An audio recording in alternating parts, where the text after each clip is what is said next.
Hey guys, it's Queen Osset Haru, and thank you for joining me for another wonderful edition of Ask an Aquarius. If you haven't already, please hit the red subscribe button and smack the bell.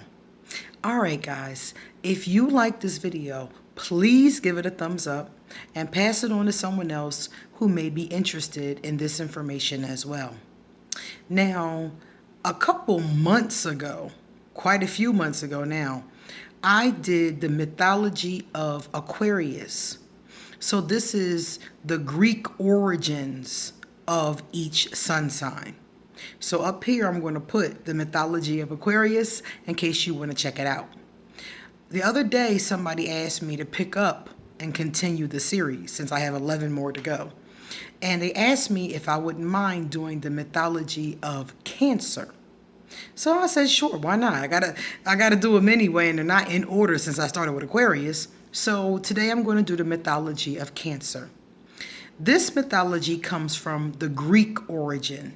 There's mythology that comes from different cultures, but I tend to use the mythology from the Greek culture because it's the one that goes most closely with the zodiac, the Western astrology that we're using today. So in this particular mythology, the gods and goddesses of ancient Greece are the ones who make up a lot of these mythologies, a lot of these stories. The gods and goddesses, the titans, different beings from around that time period. So the mythology of Cancer starts with the following. First of all, before I get started on that part, I'll tell you that the birth dates for Cancer are June 21st to July 23rd, depending upon who you ask. I've heard some people go a little further and say June 20th to July 23rd, and some said July 22nd. But the one I take for today's purposes is June 21st to July 23rd because those are the ones I heard the most frequently. So you have these cancers. Now the symbol for Cancer is a crab. So the mythology is about a crab. But the mythology is really short. It's not a long story. Basically, Zeus was the king of the gods. He was married to the goddess Hera. They had a bunch of kids, gods and goddesses, and also Zeus had a hard time keeping it in his pants. Zeus is always having sex with men and women and getting women pregnant and doing all kinds of stuff. And you know how you have a friend who has a man and he ain't shit, but she won't leave him? That's Hera. She's a goddess whose dude ain't shit, and she refuses to leave him. So instead of that, she fights with him. Every time he gets caught doing something else, which is pretty frequent according to the stories, she snaps out. But Hera is a goddess, but Zeus is king of the gods. So he's king of all of them. So she really can't do much to hurt him. She can do things to trick him sometimes, inconvenience him, make him uncomfortable, but she really can't harm him. So instead of even trying, in a lot of cases, what Hera does is she harms people, mortals or others, beings that are close to him. As you'll find out if you look at the legend of Aquarius again. So it's kind of like an organized crime boss, you know. She can't hurt him, so she'll hurt the ones he cares about. Pretty sinister in my opinion. So she'll hurt the woman he's sleeping with or something along those lines. In the legend of Aquarius, he was sleeping with the young Aquarian Ganymede.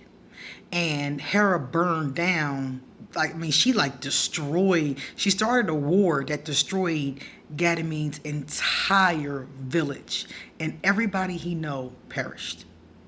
So she couldn't hurt Zeus, so she destroyed this young boy's life, who Zeus basically kidnapped. And she destroyed his life for, I guess, giving in to Zeus. I guess that was what it was about. So in the mythology of Cancer, again, we have Hera tripping. And this time she's tripping on Hercules. Hercules is one of Zeus's children, but he had her with a mortal woman, not Hera. And Hera hates all Zeus's kids, all his outside babies. She hates them all. But Hercules is one she particularly has distaste for. So she tricks him and she does all kind of things to Hercules. And finally, while he's in the middle of a battle fighting a many-headed Hydra, which is like a big monster with several different heads. Some say 3 heads, 4 heads, 7 heads. Depends on where you get the story from, but it has many different heads in one body. So here's Hercules fighting this thing, and she sends a crab to bite him. So the idea is for the crab to bite him, for him to fall off balance, and then the Hydra be able to kill him. But it doesn't work. Hercules does fall off balance, but he's able to get back on balance and crushes the crab. And then goes back to fighting the Hydra, which he also defeated.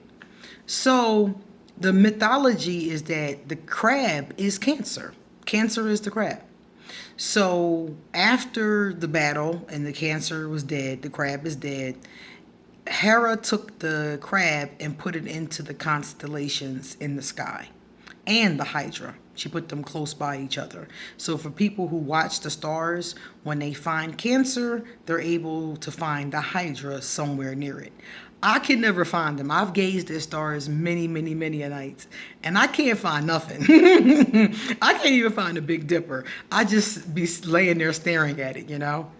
So anyway, so Hera puts Cancer, the crab, up in the sky. So what does this tell us about Cancer? Because all these mythologies give us a little bit of clue about what the sun sign is like. Well, first of all, it tells us that Cancer is the crab. So what are crabs? Soft on the inside, hard on the outside. So Cancers are difficult to get to. It's difficult to like get in with them. One thing that Cancers always say is, I let you in, or I'm not letting this one in. It's all about letting someone into that shell. And the reason why is because once you get in the shell is basically mush. Just like crab meat. It's just soft and mushy. But when you're on the outside, all you're getting is the hard, the claws, and the hardness of the shell. But once inside, baby, they are so mushy. And it's not a bad thing, in my opinion. I think it's really cool because it's a lot of emotional energy. The mushiness is a lot of emotional energy. It's a lot of kindness, a lot of positive energy when you have a light Cancer. When you have a light Cancer or a high vibrational Cancer, it's really cool because you have that kind of a emotionally free, kind of energy, a kind of energy coming from them. Likewise, when you look at the mythology, you also see that the Cancer died doing something for Hera. Cancers are fiercely loyal to their friends. They are there for their friends. If a Cancer, light or dark, considers you to be a friend, they got your back. They got your back. If they're dark, that might not be a good thing because they'll have your back, but they'll be emotionally manipulating you the whole time. But if they're high vibrational or light, then it's a good thing because they'll have your back, they'll look out for you, they'll be there for you. And I mean like really be there for you, not just lip service, So Cancers are cool in that kind of way. If you're really in, like I said, if you're in the mushy part, you're in. They'll do anything for you. They'll look out for you. They'll help you in any way that they possibly can. Sometimes Cancers even give more to their friends than their own family, but they're really good friends in that way. So this mythology shows that because, he was defending his friend Hera and it got him killed, got him murdered. And because of the fact that Hera respected his sacrifice, that's why she put him in the stars. So it's really cool in that capacity, the friendship between the two energies. Even though Hera was being sinister, it does show the friendship between her and the crab. And likewise, there's the mushy part. And also, think about how crabs walk. Crabs walk kind of sideways, so they don't move very fast. A lot of people say that they notice that about crabs, that they don't, the cancer crab, the cancer doesn't move quickly. The cancer kind of lets itself move in this kind of like, they're always kind of looking and seeing, is it okay to let you in? So they're kind of suspicious, you know? But all in all, cancers are not bad. You guys hear me talk about cancers because they're not the best romantic compatibility for most Aquarius. That's the only reason why I go there with them. But as friends, if you have a cancer as a friend and it's really your friend, not some dark person that's trying to emotionally manipulate you or use you in some kind of way, because you do have those kinds of cancers. Remember, every sign has light and dark. So the dark cancers will get you. They will get you. And that's when you, especially when you're outside, you're not in the mush. When you're outside, they will get you. So you got to be really careful with that energy. So that's what a lot of times you guys hear me talk about it. But it's not bad for Aquarius to be friends with Cancer. Platonic friends. Do not have sex with them. Do not let it go past a platonic friendship. And you and your Cancer will be cool. Guaranteed. Because at the end of the day, they can help Aquarius gather, or I should say, express, get in tune with their feelings and emotions. Cancers can help us do that. And we can help them not be so mushy. We can teach them some of that detached nature, which does help us in dealing with other people. So we can be good friends and helpful to each other if we're both in a good vibration. Okay? So that's the mythology of Cancer. I told you it was really short. So I'm going to put the mythology of Aquarius up here, and I'm going to do all of the other ones as well. So everybody knows the mythology of your particular sign. Okay?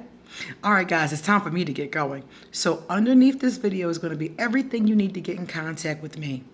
Also, if you would like to be one of my patrons on Patreon, that'll be underneath here as well. All right, guys. See you later. And come back soon because I have a lot more to say.